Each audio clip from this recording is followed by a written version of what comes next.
स्वागत है आप सभी का। आप देख रहे हैं भारत 24 और आपके साथ मैं हूं अमृता गर्ग। चीन की बात सबसे पहले, जहां शिनजियांग में आग लगी है और 21 मंजिला बिल्डिंग में यह भीषण आग, जहां आग में झुलसने से 10 लोगों की मौत हो गई है। तो चीन की 21 मंजिला बिल्डिंग में यह भीषण आग लगी और 10 लोगों की मौत हुई है आग में झुलसने से। और इस पूरे मामले की और जानकारी भी आगे बीते वक्त के साथ सामने आएगी। बहरहाल 21 मंजिला बिल्डिंग में ये आग लगी। आग लगने के कारण क्या रहे ये अभी जांच के बाद सामने आएगा, पर इस पूरे मामले में 10 लोगों की मौत हो गई है और ये आंकड़ा बेहद ही दुर्भाग्यपूर्ण है। आगे भी आंकड़ा बढ़ सकता है। इस आगजनी में झुलसने से 10 लोगों की मौत हुई है। 21 मंजिला ये इमारत बताई जा रही है। चीन के शिनजियांग में आगजनी की ये खबर। चीन में लगातार जो माहौल है वो तनावपूर्ण बना हुआ है। इससे पहले कोरोना की वजह से भी लगातार लोग परेशान हैं, लॉकडाउन है और अब जो स्थिति है ये 21 मंजिला बिल्डिंग में आग लगी। ये आग कैसे लगी, क्यों लगी, फिलहाल ये तमाम चीजें जांच का विषय हैं। पर इस पूरे मामले में 10 लोगों के हताहत होने की जानकारी सामने आई है। आगे भी आंकड़ा बढ़ सकता है। दुर्भाग्यपूर्ण ये चीन से खबर, जहां शिनजियांग में लगी आग के चलते 21 मंजिला इमारत आग के गोले में तब्दील हो जाती है और 10 लोगों की इस आग में झुलसने से मौत हुई।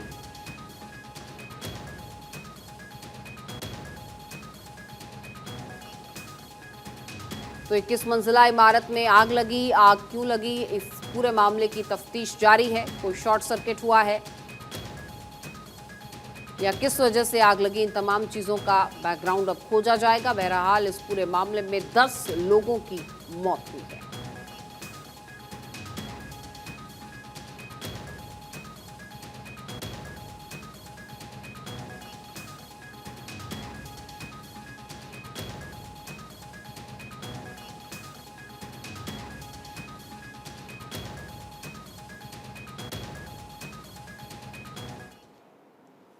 और उधर दिल्ली में श्रद्धा हत्याकांड से जुड़ी बड़ी खबर, जहां श्रद्धा और आफ्ताब के दोस्तों के बयान दर्ज हो गए हैं। साकेत कोर्ट में 2 दोस्तों के बयान दर्ज हुए और दोस्तों ने बताया है कि श्रद्धा को पीटता था, आफ्ताब पूनावाला हत्या की धमकी देता था।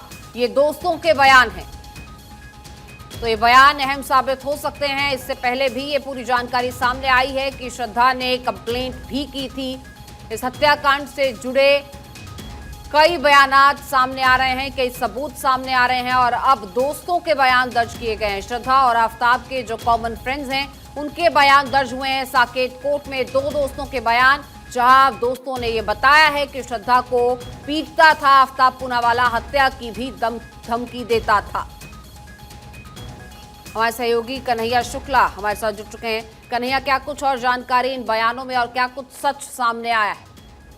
देखिए, आपको बता दें कि आफ्ताब का कल यहाँ पर पोलोग्राफी टेस्ट किया गया था। पोलोग्राफी टेस्ट का अभी पूरी तरीके से कंप्लीट नहीं हुआ है। आज फिर से पोलोग्राफी टेस्ट किया जा सकता है, क्योंकि जिस तरीके से सारी जो बातें सामने आई हैं, दिल्ली पुलिस और इसके अलावा जो जांच टीम थी, जो फोरेंसिक की जो टीम थी, वो लगातार इस मामले में जांच कर रही है। आफ्ताब से कल कई सवाल ऐसे किए गए जिसमें वो असहज देखा गया है। कई सवालों के जो जवाब हैं उसने सिर्फ हाँ और ना में दिया और एक लाइन में वो जवाब दे रहा था। और जितने भी सवाल किए जा रहे थे उनका जवाब अंग्रेजी में दे रहा था, इंग्लिश में दे रहा था। बहुत ज्यादा कंफर्टेबल कोशिश कर रहा था कि बहुत ही अपने आप को नॉर्मल रख सके। और लगातार जो जांच टीम थी, जो डॉक्टरों की टीम थी, वो अपनी निगरानी में ये पूरी जांच कर रही थी। लगातार उन्होंने नजर बना के रखा था। सारे जो वैज्ञानिक जो तरीके हैं सारे इस्तेमाल किए गए थे और सारे जो टेस्ट है उसकी रिपोर्ट बनाई गई थी। लेकिन ये जांच अभी पूरी नहीं हुई है और आज फिर इस मामले में जांच की जाएगी।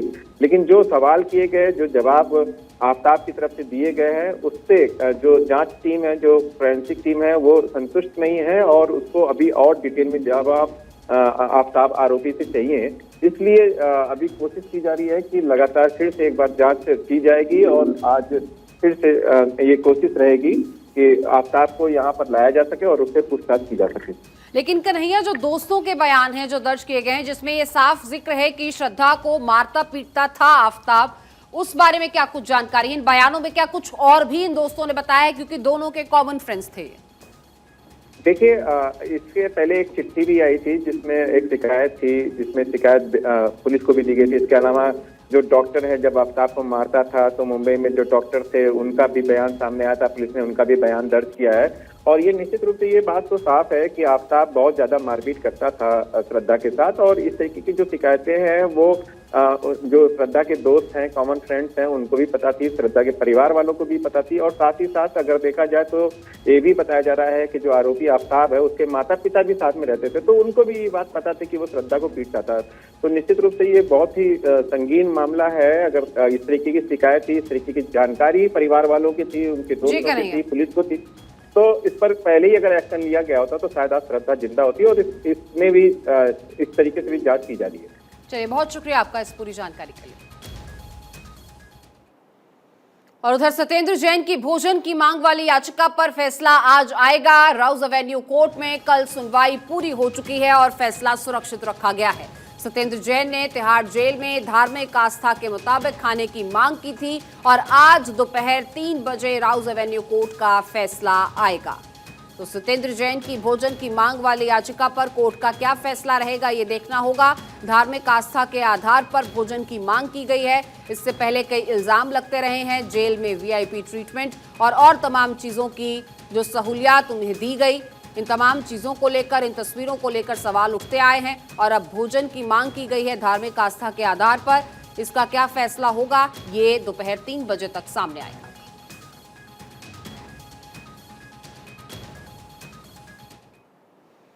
और आंध्र प्रदेश के अल्लूरी से 5 लोग गिरफ्तार किए गए हैं। अपहरण, हत्या और चोरी के आरोप इन पर लगे हैं।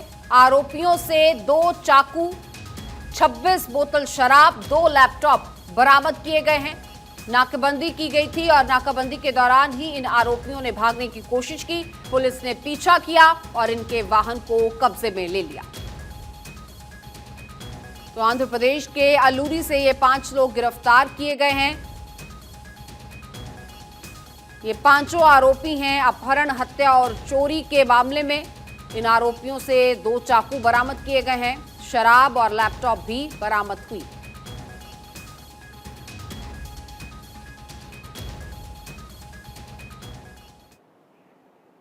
और दमोह जबलपुर स्टेट हाईवे पर एक बार फिर रफ्तार का कहर देखने को मिला और एक आयरन स्टोर में लोहे का सरिया लेकर पहुंचे ट्रक की एक बाइक और स्कूटी सवार युवती से टक्कर हुई, जिसमें युवक की मौत हुई है और घायल युवती का इलाज जारी है। इस पूरे घटनाक्रम का सीसीटीवी फुटेज है, जिसको देखकर ये पता चलता है कि किस तरह से खड़े ट्रक में आकर ये स्कूटी सवार और बाइक सवार टकरा जाते हैं। पलक झपकते ही यह हादसा होता है।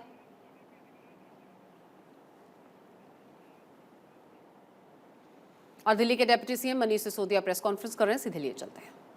लेकिन पुलिस और चुनाव आयोग दोनों के पास जाएंगे। Thank you sir. आप एक आज विजिलेंस रिपोर्ट को लेकर हमला किया जा रहा है और बोल रहे हैं कि इसमें अनियमितता है सर। ये सारी भारतीय जनता पार्टी के हेडक्वार्टर में इनकी एफआईआर वहीं लिखी जाती है, इनकी चार्जशीट वहीं लिखी जाती है, इनकी विजिलेंस रिपोर्ट वहीं लिखी जाती है, तभी तो ऐसा होता है। वरना स्कूल में तथाकथित कोई घोटाला हुआ, उसकी कोई विजिलेंस रिपोर्ट है, वो अभी अखबार में मैं पढ़ रहा था कि वो चीफ सेक्रेटरी के पास गई है और वो मीडिया के पास है। वो मिनिस्टर को नहीं बताई गई, वो सीवीओ को नहीं दी गई, जो देश के विजिलेंस डिपार्टमेंट है उनको नहीं दी गई, वो मीडिया को दी गई है।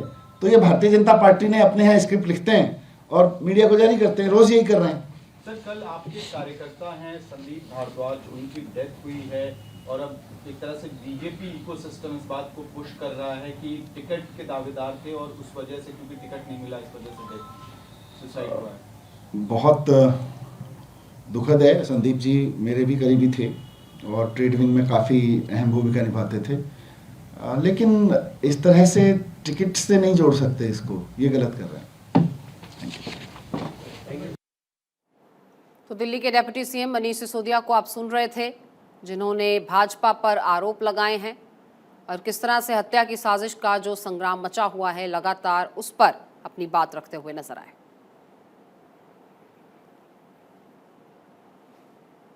और soft drink brand Thums Up Gold Spot Limca को बेचने के लगभग 3 दशक बाद रमेश चौहान बिस्लेरी इंटरनेशनल को टाटा कंज्यूमर प्रोडक्ट्स लिमिटेड को करीब 7,000 करोड़ में बेच रहे हैं। इस डील के तहत मौजूदा मैनेजमेंट 2 साल तक जारी रहेगा। 82 साल चौहान की हेल्थ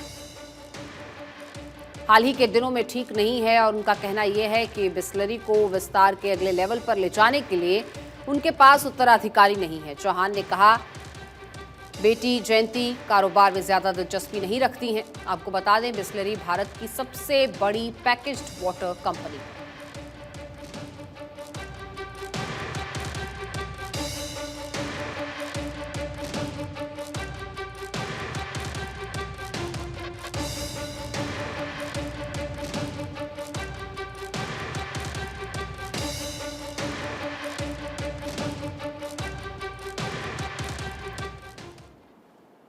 और अब बात गुजरात विधानसभा चुनाव की, जिसके पहले चरण के तहत 89 सीट पर चुनाव हो रहे हैं और पहले फेज में 788 उम्मीदवार मैदान में, जिनमें से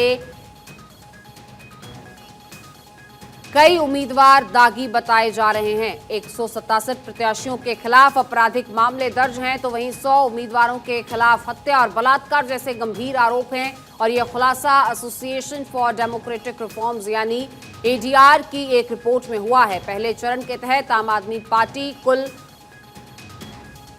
89 में से 88 सीटों पर चुनाव लड़ रही है और इस लिस्ट में सबसे ऊपर आम आदमी पार्टी है। 36% उम्मीदवारों के खिलाफ आपराधिक मामले दर्ज हैं। तो गुजरात चुनाव पर एडीआर का ये बड़ा खुलासा, जहां चुनाव के पहले चरण में 167 उम्मीदवार दागी हैं और इन पर हत्या से लेकर बलात्कार जैसे गंभीर आरोप हैं। हालांकि आरोप सच्चे हैं या झूठे हैं, ये तो जांच का विषय है, लेकिन आरोप लगे क्यों, ये अपने आप में गंभीर है। और ऐसे उम्मीदवार जिन पर हत्या और दुष्कर्म जैसे गंभीर मामले दर्ज हों, क्या ये लोगों का प्रतिनिधित्व कर सकते हैं? सुप्रीम कोर्ट का 25 सितंबर 2018 का आदेश क्या कहता है, ये भी आपको बता देते हैं।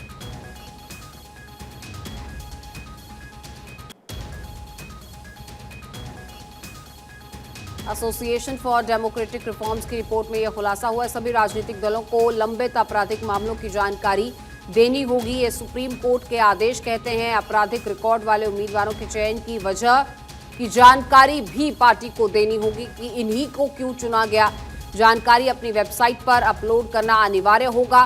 पूरी जानकारी के साथ लोगों को अपडेट करना होगा। जानकारी को एक स्थानीय और एक राष्ट्रीय दैनिक समाचार पत्र में प्रकाशित करना भी अनिवार्य बताया गया है, ताकि लोगों तक ये जानकारी पहुंच सके और वो अपने उम्मीदवार का चयन कर सकें, उनकी पूरी सच्चाई जानते हुए।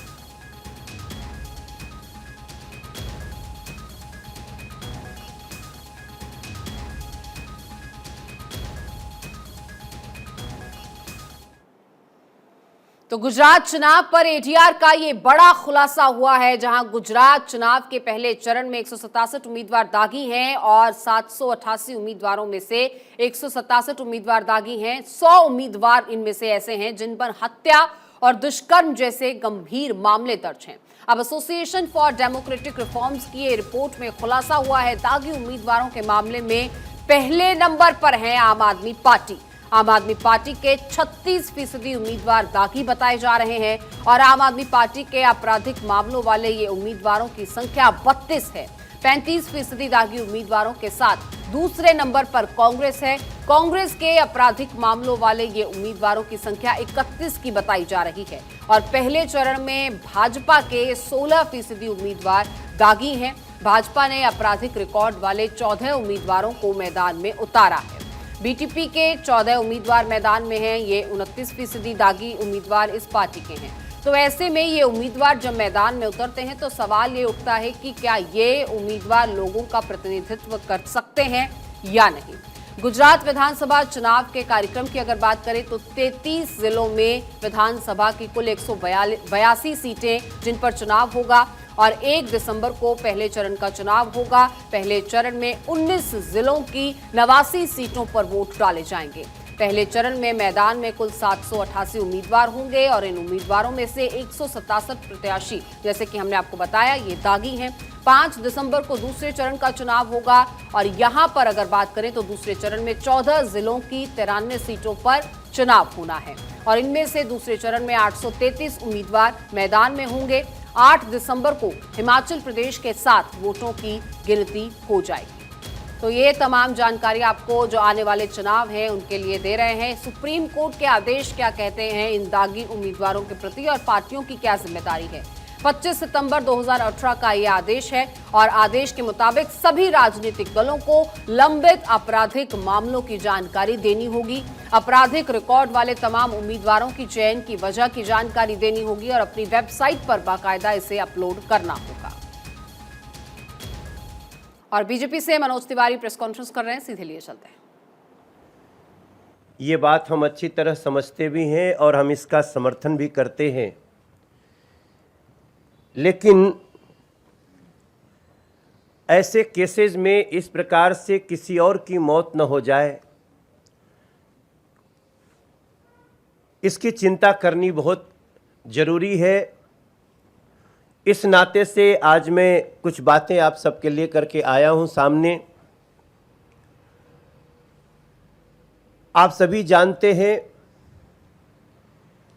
कि कल एक व्यक्ति ने आत्महत्या जैसी बातें हमारे दिल्ली में आई हैं, लेकिन मैं मानता हूं ये आत्महत्या नहीं, हत्या है। कल हालांकि वो आम आदमी पार्टी के कार्यकर्ता है, वो टिकट के दावेदार थे और ऐसा समाचार में आया कि उन्होंने आत्महत्या कर ली। मगर जिस प्रकार की सारे प्रमाण, बातें, साक्ष्य सामने आ रहे हैं, ये कहीं से आत्महत्या नहीं लगती है। उनका नाम संदीप भारद्वाज। मैं कल गुजरात में था और मुझे पता चला कि संदीप भारद्वाज नाम के एक व्यक्ति जो आम आदमी पार्टी से जिनको टिकट मिलने का सारा भरोसा दिया जा चुका था, जो आम आदमी पार्टी के फाउंडेशन के मेंबर हैं, वो आत्महत्या कर लिए हैं। और बातें पता चलती है कि उस जगह से जिनको टिकट दिया गया आम आदमी पार्टी के द्वारा, वो पैसे पर टिकट बेच दिया गया। और ऐसी स्थिति में संदीप भारद्वाज नाम के व्यक्ति इस आघात को सहन नहीं कर पाए और वो आत्महत्या कर लिए। हम सभी जानते हैं आत्महत्या के लिए मजबूर करना भी हत्या के ही समान होता है, और ये पाप आम आदमी पार्टी के मुखिया ने किया है। ये पाप आम आदमी पार्टी के शीर्ष नेतृत्व ने किया है। ऐसी स्थिति में जो खबरें आ रही हैं, किसी अंजलि राय का नाम आ रहा है इसमें कि उनके बेटे को टिकट दिया गया जो पैसे से बेच दिया गया। थोड़े समय पहले भी इस प्रकार की एक घटना आई जहां पर कि ऐसे ही टिकट बिक्री के आरोप के कारण दिल्ली के एक विधायक को आम आदमी पार्टी के लोग ही बहुत दौड़ा दौड़ा कर पीटते हुए नजर आए। हम ऐसी स्थिति की दिल्ली में कल्पना नहीं करते हैं, हम इससे बहुत चिंतित हैं। लेकिन अगर इस प्रकार से कट्टर ईमानदारी की बात करने के बाद इस प्रकार का भ्रष्टाचार, टिकटों की बिक्री और यहां तक कि लोगों को मौत के कगार तक पहुंचा देने की प्रक्रिया, बातें आएंगी, तो भारतीय जनता पार्टी इस पे चुप तमाशा नहीं देख सकती। हमारे लिए दिल्ली के एक एक व्यक्ति की सुरक्षा कंसर्न रखती है। हमें दिल्ली की खुशहाली हमारे लिए कंसर्न रखती है। ऐसी स्थिति में मेरा मन रो रहा है। मैं जब से ये समाचार सुना हूं, मुझे न खाना अच्छा लग रहा है न पानी अच्छा लग रहा है। मैं देख रहा हूं कि ऐसे आम आदमी पार्टी के शीर्ष नेताओं की मानवता भी अंदर से मर चुकी है। उनको इस विषय पे बात करने की जगह, इस विषय पे कुछ कहने की जगह वो रटा रटाया स्क्रिप्ट लेकर के बैठ जाते हैं दिल्ली के लोगों के सामने। रटा रटाया स्क्रिप्ट लेकर बैठ जाते हैं दिल्ली की मीडिया के सामने। क्या हमारे दिल्ली के युवक, दिल्ली के लोग, दिल्ली के राजनीति में आगे जाने के लिए सोचने वाले लोग ऐसे ही मौत के कगार पे जाते रहेंगे? अरविंद केजरीवाल और उनके साथी संदीप भारद्वाज जैसे लोगों को ऐसे ही मौत के मुंह में पहुंचाते रहेंगे? ये मात्र भारतीय जनता पार्टी या मनोज तिवारी के लिए चिंता का विषय नहीं होना चाहिए। ये चिंता आज पूरे दिल्ली के लोगों को करना पड़ेगा। अगर देश के कुछ लोग दिल्ली को समझते हैं, देखते हैं, उनको भी करना पड़ेगा। संदीप भारद्वाज आत्महत्या नहीं किया बल्कि उनकी हत्या हुई है, और इन सारे बातों से, प्रमाणों से हम अलग नहीं हो सकते हैं। इसलिए हम चाहते हैं कि इस केस में एक उच्च स्तरीय जांच हो, न्यायिक जांच हो, जिस स्तर पे भी जांच हो। संदीप भारद्वाज की हत्या के तह में जाना पड़ेगा दिल्ली को, जाना पड़ेगा दिल्ली के लोगों को, इसका जवाब मिलना चाहिए। ऐसी स्थिति में भारतीय जनता पार्टी ये मांग करती है कि जो संदीप भारद्वाज की मौत हुई है, जिसको आत्महत्या का रूप दिया गया है, वो कई लोगों के द्वारा उसको आत्महत्या तक पहुंचाया गया है, और इसमें कौन कौन लोग शामिल हैं इसकी जांच होनी ही चाहिए। इसके लिए आज मैं आप सबके सामने बैठ करके और दिल्ली के लोगों की आवाज आप सब तक पहुंचा रहा हूं। उन सभी एजेंसी तक पहुंचाने की कोशिश कर रहा हूं जो इसमें उच्च स्तरीय जांच के लिए आगे आ सकते हैं, और हमें पूरा उम्मीद है कि न्याय मिलेगा। जी प्रियंका,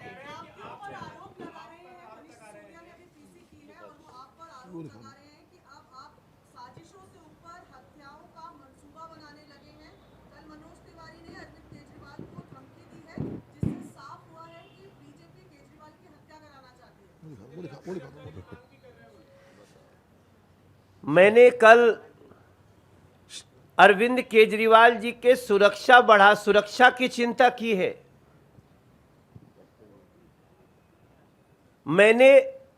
मैं तो उनको चाहता हूं कि वो सुरक्षित रहे। जिस प्रकार से उनके विधायक पिट रहे हैं, जिस प्रकार से उनका एक कार्यकर्ता मौत के मुंह में समा गया है, ये सारी स्थितियां बड़ी चिंताजनक हैं। हमारा ट्वीट पढ़े, हम क्या लिखे हैं।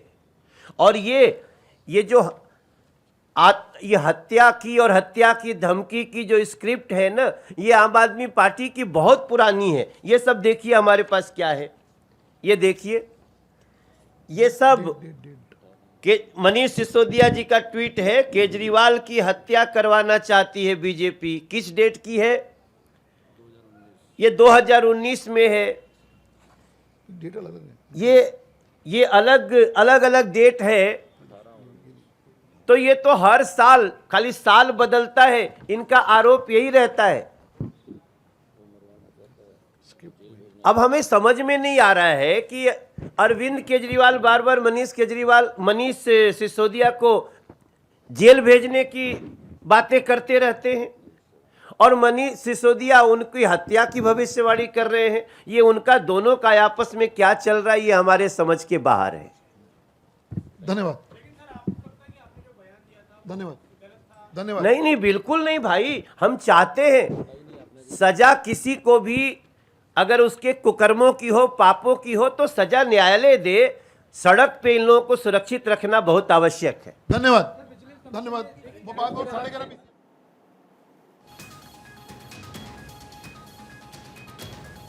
तो आत्महत्या के लिए मजबूर किया गया बीजेपी की तरफ से। प्रेस कॉन्फ्रेंस करते हुए आम आदमी पार्टी के मुखिया पर सीधे आरोप लगाए गए।